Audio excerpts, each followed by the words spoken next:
Hi అండి, ఎలా ఉన్నారు మీరు బాగుండారా?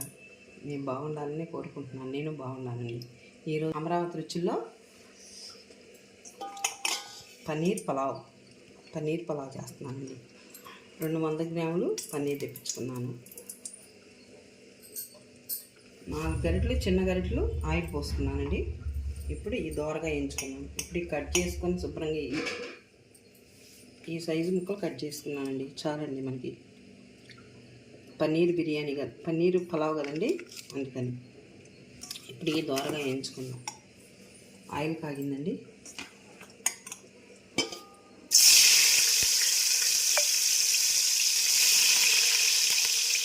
దోరగా నెమ్మదిగా వేయించుకోవాలండి. వెళ్ళిపోతాయి లేకపోతే.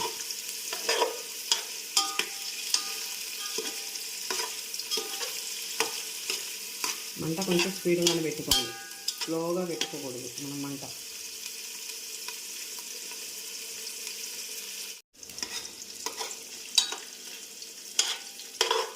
వేసుకున్నాం, ఇవి కూడా వేయించుకున్నాం కొంచెం. వాటితో పాటు ఇవి కూడా కొంచెం లైట్గా వేయించుకున్నాం.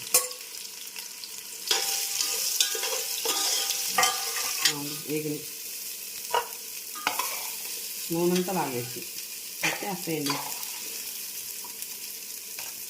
పచ్చి వేస్తే నీళ్ళలో ఎచ్చబెట్టి కొంచెం పిండి పక్కన పెట్టుకుంటేనో కొంచెం పచ్చి వాసన వస్తాయేమో అని అది వేసుకుంటేనో మొత్తం నూనె అంతా లాగేస్తాయి.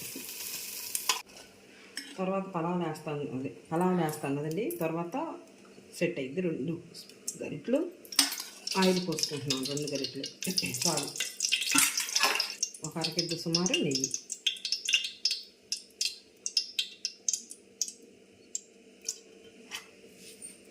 మసాలాలు దినుసులన్నీ పక్కన పెట్టుకొని అవి ఉంటాయి. ఇంకా ఇవనే లేదు, పలావ్ కదండి, అందుకని మన ఇష్టమే. కాయ ఒకటి వేస్తాను, పొడి చేసి వేయాలి. ఆయిల్ కాగిందండి, వేసుకున్నాం.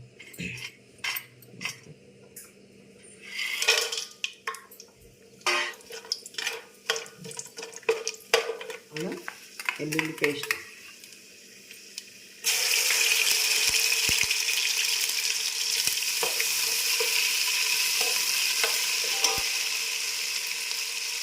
చెయ్యి పడంటే మీకు వంట చేసినట్టు ఉండదు. దూరగా వేసుకోవాలి. ఇప్పుడు కార్తీక మాసం కదండి, నేలకు లాగేస్తాను. మటన్ నిలబడుతుంది, నాన్ వెజ్ మొత్తం నిలబడుతుంది. అందుకని ఇలా వేసుకుంటాను. పన్నీర్ పులావ్, ఒక పెద్ద ఉల్లిపాయ, ఒక టమాటా, ఒక పచ్చిమిరపకాయ. ఇది బాగా పచ్చి వాసన పోయేదాకా వేయించుకోవాలండి, లేకపోతే పచ్చి వాసన వస్తుంది. పచ్చి వాసన వచ్చిందనుకో బిర్యానీ కూడా బాగుండదు. టేస్ట్ మంచి వాసన వస్తుంటుంది. ఎర్రగా వేగిన స్మెల్, వేగితే మంచి స్మెల్ వస్తుంది మనకి. ఇది పలావ్ కదండి, కొబ్బరి కూడా వేస్తానండి కొంచెం.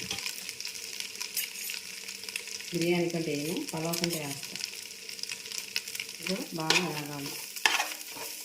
ఇక్కడ అల్లం వెల్లుల్లి పేస్ట్ కూడా ఎర్రగా వేగింది, మాడకుండా వేగాలి బాగా మనకి.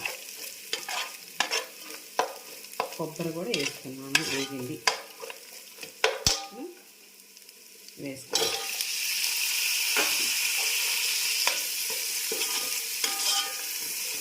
ఉదయానికి ఒక కుప్పుడు వేసుకుంటున్నానండి, మంచిగా హెల్త్కి. కొత్తిమీర,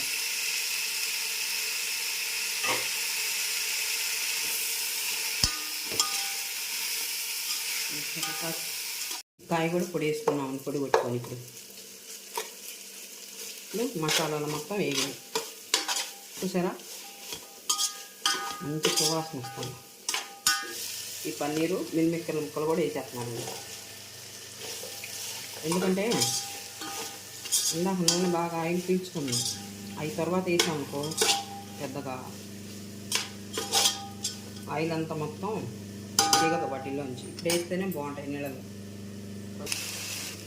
ఒక డబ్బా బియ్యానికి డబ్బాన్నర వాటర్ పోసుకోవాలండి.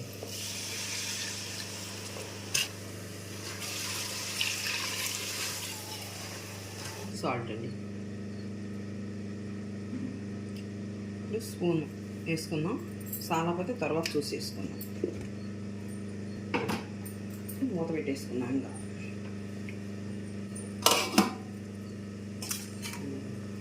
చూసారండి, నీళ్ళు ఈ విధంగా తెరులుతున్నాయి. ఇప్పుడు ఉప్పు చూసుకోవాలి మనం కాస్త, కొంచెం స్పూన్ సుమారు వేసుకుందాం.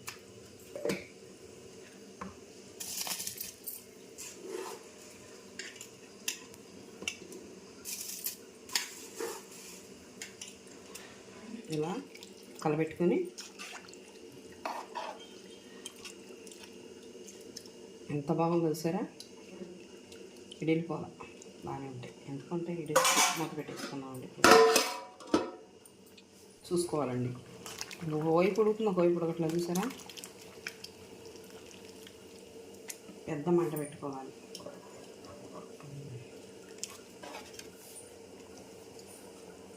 మూత పెట్టేసుకున్నామండి.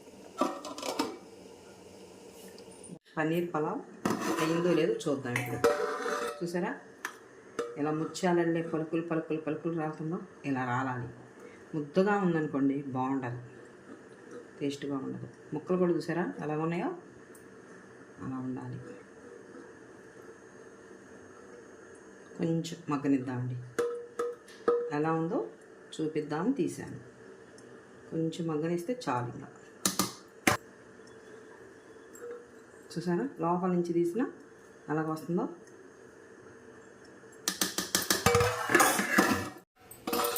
రెడీ అయిందండి, వేడి పన్నీరు పలావ్ రెడీ. చూసారా, పన్నీరు పలావ్ రెడీ అయిందండి. మగ్గింది, బాగుంది, చాలా అంటే చాలా బాగుంది. రెడీ అయిందండి. చూసారు కదండి, ఓన్లీ పన్నీర్తో పలావ్ చేశాను, కుర్మా చేశాను, పెరుగు చట్నీ, పెద్దలపాయలు. ఇంతకన్నా కావాల్సింది ఏముందండి. నాన్ వెజ్ లేకపోయినా ఎట్లాగైనా చేసుకొని తినండి, చాలా అంటే చాలా టేస్ట్గా ఉంటుంది. మీకు నచ్చితే లైక్ చేయండి, షేర్ చేయండి, గంట సింబల్ క్లిక్ చేయండి. అమరావతి రుచిలో మరొక రుచితో వస్తానండి.